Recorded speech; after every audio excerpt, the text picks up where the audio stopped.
Hey guys, Rocky here. I know it's been a while since I've done a video, so I figured I better fire it up and give you guys a little something there to keep you going. The reason it's taking me some time to get some more videos out there is because I'm working on some stuff that I've just discovered recently. Well, I've actually discovered it a while ago. I tried to get it to work on my computer, it couldn't. Specific software that I've found out there that will allow me to take my PlayStation VR headset, which is meant to work with this PlayStation only. It allows me to take that, plug it into my computer, and play any games or any flight sims or anything, any software that I have on my computer. I can actually play it and view it when I have my PlayStation VR helmet on. So I knew this was possible. I've seen lots of guys out there messing around with it. There were some things they hadn't figured out yet, like how to get head tracking to work so that when they move their head one way or the other, it would actually move within the environment that you're in, the game you're in, whatever. Finally, some guys out there have sorted it out. There's somebody out there that's created this software called Trinus, Trinus, I believe it is. And the Trinus allows you to take your headset and the box that came with it, the PSVR box that came with it, plug those into the computer. Shows you how to plug everything in, how to set your cables and stuff up, and from there you can bring stuff up on your computer and run it through this Trinus, and you can see it with inside your PSVR helmet. Now the problem is you also need to have the stuff needs to be translated so that it's 3D as well. So there's another third-party utility. Well, there's probably a few of them out there, but the one that I'm using and the one that a lot of the guys are out there using, it seemed to be fairly easy, well, relatively easy to set up, and that's Steam VR. So if you get yourself an account with Steam, you can download and install this thing called Steam VR. So with Steam VR, with Trinus, and with a little bit of dicking around with configuration and stuff like that, you can actually get your PSVR helmet to let you play games in 3D with inside the helmet with head tracking on the computer, plugged into the computer, when it's really meant to work with the PlayStation. It's not meant to work with a computer. There's a few other helmets out there, VR helmets specifically designed to work with computer. Oculus Rift, HTC Vive, I think they call it, Vive or Vive, I forget which one. But essentially what these software pieces, tools that I have that I've set up, that actually help to emulate the Vive. It makes the computer think that you have the HTC Vive plugged in, and it sends all the inputs and signals to the PlayStation 4 VR headset, and does a pretty good job. I'm fairly impressed. This is something I've been looking for years and years and years. When these helmets first came out, I was fascinated by them, and never actually had one that worked. I actually never had one at all until a long time afterwards. As I mentioned in one other video, I picked up one that's pretty archaic. It was only good for 340 by 320 resolution, 256 color. I think it was 256 color. Maybe it wasn't even that good. Maybe it was 16-bit color or something. It wasn't very good anyway. I mean, you could put it on, you could set it up, and you could play like Quake, the first version of Quake that came out, which was the graphics weren't amazing, but it was kind of a pioneer to what we have today. It was pretty stunning. I mean, actually, to get the helmet to work with that, I mean, you know, it was something I've been looking for a very long time. When I got that, I was quite amazed when I finally got it to work. But what I really wanted ever since the first time I've ever played my first flight sim, what I've always wanted was to be able to go into a combat flight sim and have a good VR helmet on that would let me actually look around, you know, turn my head whatever direction I want, see anywhere. You know, I could look down at inside the cockpit and see the things inside the cockpit, but I could look out, look all around to see if I could see any aircraft coming, or if an aircraft happened to try to get away, come up behind me, I'd be able to turn and look and see where the aircraft was and try to follow them. You know, I mean, it gives you more immersion, puts you more into it as if you're really there, right? So back in the day when the first VR things came out, there was a few sims like that, but they were so crude in terms of graphics and stuff like that, and I never actually had one, never ever got one working. But now with this PSVR setup, I spent about 3 days working on it, had a lot of trouble getting things set up, but I finally did manage to get the PlayStation set up a PlayStation VR headset set up now so that I can go into a flight sim and I can fly and I can look all around inside that flight sim.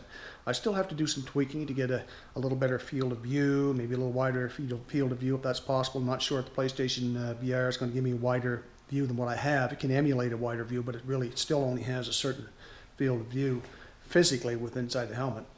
But the field of view, I mean, is kind of a minimal issue because it doesn't matter what the field of view is. You can turn your head and you can look anywhere you want. So I mean, you know, you can turn right around and look behind you if you want to, which I've done in some of the videos flying a P-51 Mustang. It's pretty cool when you're in that, you're flying straight ahead and you pull up on it and you look behind you and you can see the moisture coming off the wings. It leaves the lines, the tracer lines behind you, as if you would see in real life. It's pretty cool.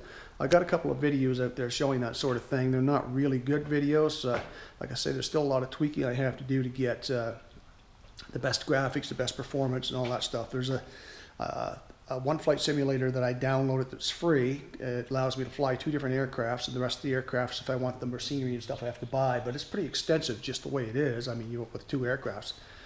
There's quite a few missions I can fly in there. There's dogfighting and stuff like that. Haven't figured out how to get the weapons to work yet, but so I tried the dogfighting, and of course I didn't get far with that. But there's a few other things too. You can go in and fly from one location to another. I mean, and you can just free fly, do whatever you want, really. It's pretty cool. I've got a few videos. The only problem is, in order to show you the videos, I have to record them, and I have to record them using another piece of software called OBS, Open Broadcasting Suite, I think it's called. And it's free, of course, open source. So I got that downloaded, and I have been able to record videos directly onto YouTube by broadcasting them live, and I've also found out how to record them directly to my hard drive instead of directly to YouTube, and this way I can actually make sure I've got a good video and then send it to YouTube and make it a few edits if I want to, and then I can present it like I would with any of my other videos. You know, you guys know that I put a couple of videos out there related to flight stuff already. The one that I showed you, me flying, actually is just showing a video of the 3 monitors, which wasn't really that great because if I get too close, you don't see all 3 monitors. If I get too far back, then the monitors sort of, you know, you see other stuff around them. So you're not really, there's no immersion there. But with the, there's no immersion, and there's really no head tracking, no way that I can look around. You know, you can see a left view or right view and straight ahead. But with the head-mounted display on, the PSVR, and head tracking, you've got the one view. You're not really looking at different monitors. There's only one monitor is what's coming through the PSVR. But because it has head tracking, I can turn and look in every different direction and show you lots of things. Now, I want to give you guys a good video or a few good videos of that, but I could use the new flight sim I've downloaded, and I probably will put a few videos out there. It's new to me. I haven't got everything figured out yet, but it's got some pretty cool stuff in it. I'll throw a video out there with that, but I've also want to get into Microsoft Flight Sim again and get some stuff set up in that one because it's the one I'm more familiar with. It's got, you know, if I can get field of view and a few things like that, anti-aliasing and some things, better graphics and stuff set up in that, so I can get a good, clean, crisp video out of that, I can actually show you more real-life flight, like I said before, what I would have done in actual airports that I've been to and fly in places that I've flown, show you what it's more like in real life, what I've actually had the experience with. The other one's more fun, you know, it's stuff that I haven't done, probably will never get to do, you know, flying some kind of a jet aircraft, you know, like a F-15 or something like that. You know, I could do it on the sim, but I've never done that in real life, so I'll never get to do that in real life, obviously. But yeah, so it's pretty interesting. I just wanted to let you guys know why I haven't put anything else out there yet. I want to keep my views up. I don't, you know, I want to keep stuff out there for you guys to look at every once in a while if you want to and you're willing to look at it. Some of you might not be interested in the flight stuff, but it's just another one of those things. You know, I've got many interests, and that's one of the interests that I have had for a long time. So, you know, I kind of throw a few things out there, and then I'll go on to some other project after that. It's almost time to take the old motorcycle out again, the old Harley. She's weather's getting better, and she's sitting over there calling to me. I'm getting the bug. I'm thinking about how I want to go out. I thought about it today, but it's still a little chilly, only 8 degrees or whatever. Maybe tomorrow's a little warmer. I'll just take a rip around the block or something a couple of times. But yeah, it's getting around there to bike season pretty soon, which is great. Can't wait for that. I'll have some more videos of that once time rolls around. And of course, I'll do some more projects too, building projects and stuff. I still got to finish up my desk. I haven't got the face and stuff on it yet, but I'll get there. I've got a few videos out there that I wanted to put out, but for some reason YouTube is having an issue with them. I've got some that I've had to edit and remove a few things from, or hide a few things. You know, use blurring. Like I had to hide some numbers, you know, account numbers and passwords and stuff like that. Some of my videos where I was trying to demonstrate how to install Windows, for example, the Windows 10. I put a video out there, had it all set to roll, saved it, had everything blurred out as it was supposed to be, and everything else visible the way it was supposed to be, but for some reason YouTube couldn't process it. I deleted it, uploaded it again, made the changes to it again. Same thing, YouTube just for some reason couldn't seem to process it. It just set it in a status of being processed and wouldn't allow me to make it public or anything. So I've actually sent a message to YouTube to ask if they could deal with that and let me know what's going on, help me to fix it, because I mean it's kind of a conclusion to one of my other video series, basically how to install Windows 10. So I want to get that out there. That's kind of why I stepped away from that and started doing something else. I'm waiting on YouTube to resolve the issue for me. It was time consuming to get it set up, and I did it twice already, and for some reason, I just don't want to go out and do it all over again a third time. For some reason it's not working. So as soon as YouTube gets that resolved, I'll have that out there, and I'll take the time to come back and finish up the desk, put the faces on it and stuff like that, which is not a big deal. I just need to get some hinges for the doors. I've got a way I'm going to put doors on it now. I've got my idea how I'm going to do that, and I'll put a little bit of paint and stuff on it to kind of give it a finished garage kind of a look, decorative look, and I'll show you guys the results of that.